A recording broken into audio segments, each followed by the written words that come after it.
नमस्कार, सुस्वागतम दर्शकों जी। मैं बीएन फिर एक बार आप लोगों के साथ। दर्शक, शोधकर्ताओं ने चिकन वसा को सुपर कैपेसिटर के लिए कार्बन आधारित इलेक्ट्रोड में परिवर्तित करने की एक नई विधि विकसित किया है जो पारंपरिक सामग्रियों का एक पर्यावरण अनुकूल विकल्प प्रस्तुत दिखाती है।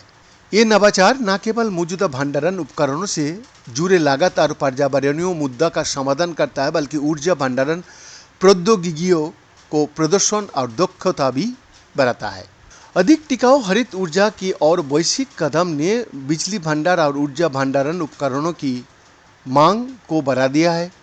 दुर्भाग्य से इन उपकरणों के लिए कुछ सामग्रियों महंगी और पर्यावरण के लिए समस्याजनक हो सकती है। आमतौर पर फेंक दी जाने वाली चीज़ों से वैकल्पिक ऊर्जा भंडारण उपकरण बनाने से इन चुनौतियों का हल करने में मदद मिल सकता है।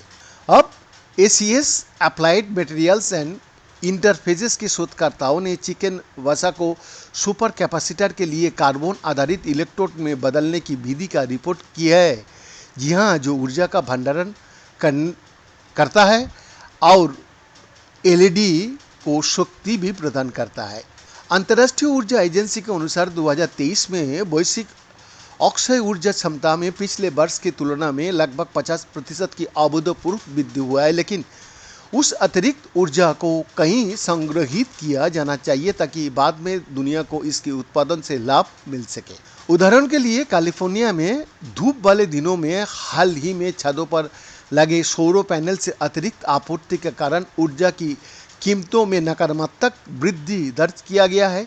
उच्च प्रदर्शन वाले भंडारण उपकरणों को डिजाइन करने के हाल के प्रयासों ने कार्बन सामग्री जैसे कि ग्राफीन का लाभ उठाया जा रहा है, क्योंकि वो चार्ज परिवहन और प्राकृतिक प्रचुरता के मामले में कुशल है, लेकिन उनका निर्माण महंगा है और प्रदूषण और ग्रीन हाउस गैसों का उत्पादन भी वो करता है।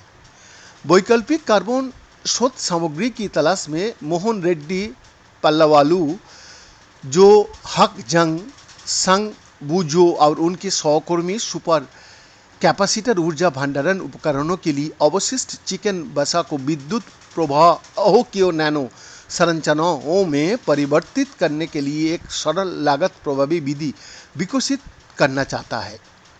शोधकर्ताओं ने सबसे पहले चिकन से चर्बी निकलने के लिए गैस फ्लेम गन का इस्तेमाल किया और बिखरे हुए तेल को फ्लेम बिक विधि से जलाया, ठीक वैसे ही जैसे तेल का लैम्प का इस्तेमाल किया जाता है। फिर उन्होंने फ्लास्क के तल पर कालिख को इकट्ठा किया, जिसे लौ के ऊपर लटका दिया गया था। इलेक्ट्रॉन माइक्रोस्कोपी से पता चला कि कालिख में कार्बन आधारित नैनो स्ट्रक्चर थे जो ब्याज के परतों को तरह सौकेंद्रित ग्राफाइट रिंग्स के एक समान गोलाकार जाली थे। शोधकर्ताओं ने थायोयूरिया के घोल में उन्हें भिगोकर कार्बन नैनो कणों की विद्युत विशेषताओं को बढ़ाने का एक नया तरीका परखा और सममित सुपर कैपेसिटर के नेगेटिव इलेक्ट्रोड में इकट्ठा किए गए chicken fat sourced carbon nano कणों ने अच्छी धारिता और स्थायित्व का साथ साथ उच्च ऊर्जा और शक्ति घनत्व का प्रदर्शन किया, जैसे कि अनुमान लगाया गया था। जब इलेक्ट्रोड थायोयूरिया उपचारित कार्बन नैनोकणों से बनाया गया तो इन गुणों में और सुधार हुआ। बीएन का एक्सक्लूसिव रिपोर्ट।